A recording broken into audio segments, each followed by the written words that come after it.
So today we have Kuvaraj Singh telling us about entrepreneurship. I'm sure many children have this dream of becoming an entrepreneur, and many a times they kind of start thinking that okay, I need to start developing those skills right from childhood. But I guess entrepreneurship is like a journey. It's like a dream. It's like a passion that suddenly kind of overtakes you. What do you think, Kovar? What took you on a journey in entrepreneurship? Because when I was looking at your profile, I saw that you meandered here and there, and then suddenly went to MIT and did your master's in entrepreneurship. And today, having a lead startup in the space of machine learning and data science. What is your take on entrepreneurship? I always wanted something of my own. That was something that I had in my mind since like last few years of my school. Then I went to college. There, I learned a lot of things about how having your own projects. Started with something small. So I was part of multiple societies in college. Did small projects where I was the owner of the project. Started from scratch, built it to a scale where multiple people were using our product or our services.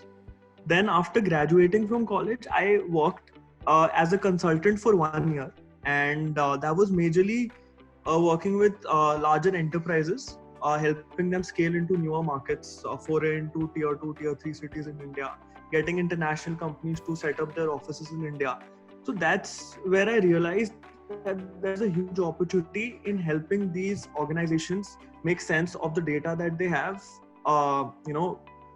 transform themselves digitally, because most organizations in India had a very traditional approach to business. So they weren't very tech savvy. So they relied on outside vendors, or they looked up to companies in the West for digital transformation. That's where I had a very deep conversation with my manager, decided to quit my job, and went to MIT to study entrepreneurship. Tell me this, Kuvar. What is that one thing that put you on a journey of entrepreneurship? Was it something in the belly? Was it something that you would attribute to your childhood? What is it that pushed you into this field of entrepreneurship? Oh, that's a very interesting question, and I would like to. I don't know how much how much it's correlated, but I've played tennis since I was like 10 years old. And when you're playing tennis, you're the only one in the tennis court, right? So you have to be mentally strong. You need to have that conviction that you can beat the opponent. And I sort of correlate that to entrepreneurship. But when I look at entrepreneurship, it's been a journey where you have your team, you have people working with you, under you, your founders, but it's sort of a journey that is very lonely. You have to fight it yourself. So that is something that was there in me, and working in a job just made me realize that this is something that I might earn money out of it, but it doesn't give me the satisfaction, or it's not a battle that I want to be a part of.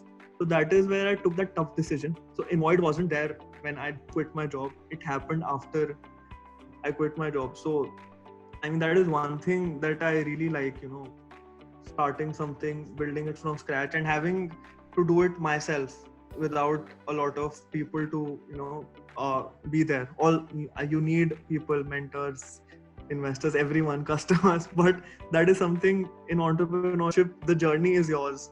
You have to build it, or you'll be chucked out. So that's there. So do you think somewhere sports builds that resilience? It gives you like that determination to never say die kind of a thing. And maybe your tennis helped you in that, building that attitude towards work, towards your own, your own strengths, understanding them, and maybe building a perspective around resilience. To be honest, it definitely does. This is the closest I've come to feel as I would when I was playing tennis. I didn't feel it for the last 2-3 years when I was in college, when I was working at a job. But right now, this is a battle that you're fighting. And you need to be emotionally and mentally strong to be a part of the battle. Otherwise, you'll definitely be chucked out. And I mean, that is where I realized that when I was in school, the the the, the subjects that I was taught, and the kind of approach that our education system, both in school and college, take is not very practical when it comes to the real life challenges you'll be facing, and the emotional strength and even the mental strength that you need to, go past this. Even though I'm still in the middle of the journey, I don't think I would have made it even till now if I didn't have tennis or a sports as part of my like a core of my daily routine back then. That is something that made me strong, to be honest. Absolutely. I think somewhere, even having a mentorship program in schools could help, or maybe having clubs where they are meaningful clubs, where children are actually learning the real world challenges, would make a difference, I think, in the way children look at life as a whole. I think I would have to 100% agree to that. One thing that I 100% agree is that there have to be counselors or performance coaches, if I don't know that is the right word, even in school and organizations that you're working on, that help you understand what you want to do, how to boost your morale, how to motivate you to reach that level where even you don't see yourself reaching. So that is something I think, especially in India, our schools and colleges are lacking, and West is sort of ahead, where they have focus on having counseling sessions, not one-to-one. That turns out to be sort of probably expensive or difficult to do, but even group counseling sessions help, where even in your organization, at Invoid, we tend to have these regular motivational talks where people get candid about what motivates them, what they want to do. You need to understand who you're working with and what drives them. So that is something that was missing in the formative years, especially during my time. Probably right now it's getting much better with the focus on all these things, but still, I mean, there's a long way to go if we need to cultivate those young minds to move towards entrepreneurship or towards reaching something that is beyond their even imagination. Yeah, we are so structured in our approach in school and colleges. I think somewhere we need to break those boundaries and make it a little more porous, so that it is not that structured and it is more revolving around the child. What was the key thing that you found different at MIT than your colleges here in India? What changed your perspective over there? First of all, in our the course on entrepreneurship that they had, there were people from more than 50 countries that were there, and there was a lot of focus on teamwork, getting to know people that you're working with.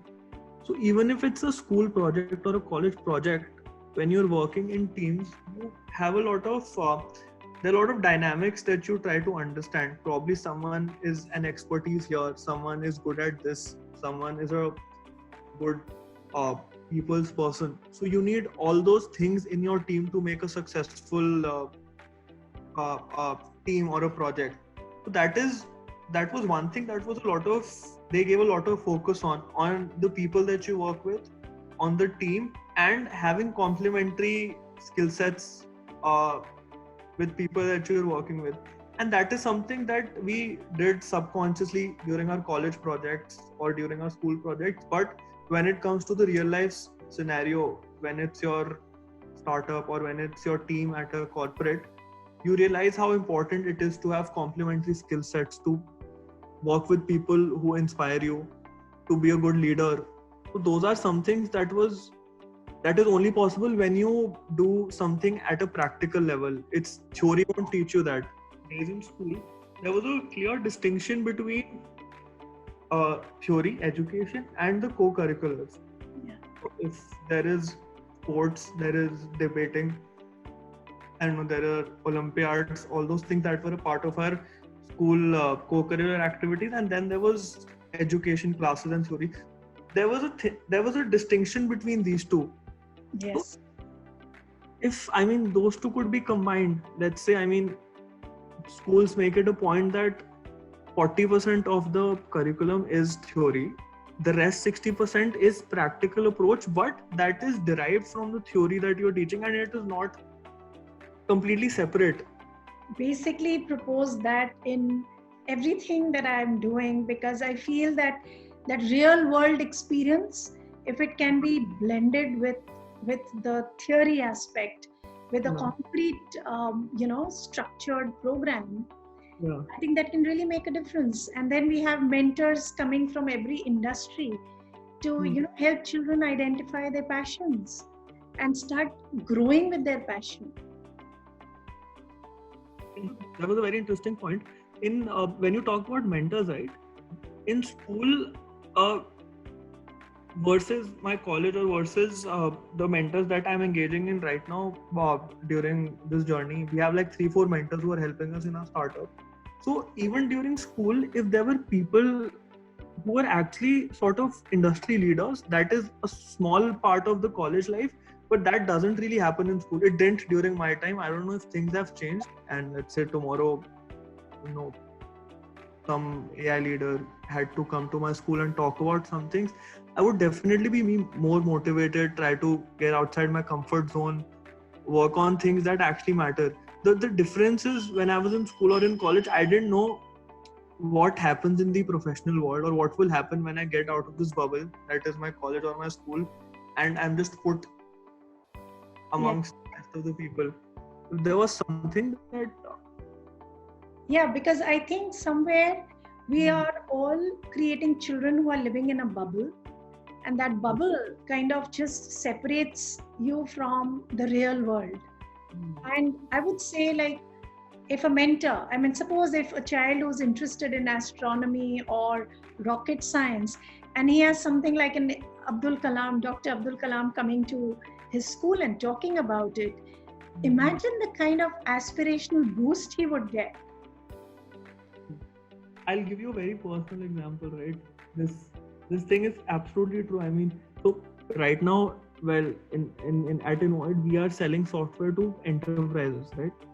I don't have expertise in selling software to enterprises. I just have like 3-4 years of experience. But we got mentors specifically who've sold companies, who've sold products to enterprises. By enterprise, I mean banks.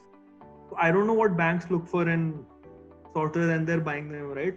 Yes. So having that mentor is something that really boosts, even when I'm having a conversation with a PTO or a CEO of a bank. That gives you the boost, and it makes you understand things that you wouldn't have if you were going there alone. So I think mentorship in all aspects of life is something that we can make use of, because there are people who have done a lot of good things and who want to help people in fields that they are passionate about. If you just had to give one key thing to a child who wants to become an entrepreneur, what is it that you would tell that child? Okay. Act on what you want to do in life, and not just be sort of influenced or dissuaded by people around you, right? So you have to get in there to implement. If you have an idea, if you have a passion, rather than just thinking about it, because once you get in the playing field with the people that you're working with, people that you're aspiring to be, only then is when you sort of realize the reality of it, and as you mentioned, connect with your inner self. Because if to be honest, I've been thinking about starting something of my own since the first year of college. It took me 4.5 years to actually get down to doing it. Rather than just having it in my mind. Implementation or acting on your ideas or passions just changes everything. Even if you fail, you need to fail. Yes. To learn everything. Yes. I was going to come to that they always say that failures are stepping stones, and I'm sure entrepreneurship is one field where failure must be there, like at every step. So, I mean, what is it that was the game changer for you? Were you scared of failures, or were you like so passionate about your dream that the Hmm. failure didn't matter? What do you do? That is still there. And I won't tell people to not be fearful about failing, but embrace it. I mean, we've as our journey, we have pivoted. We started with something, we pivoted in the middle of it, like 1 year down the line. What I've come to learn over the past few years is, you know, you need to understand what you want to achieve in life. So great talking to you, Kumar, and I'm sure many children are going to benefit from your insights and your journey. And all the best for a brilliant future ahead. That's Thank thank you. you.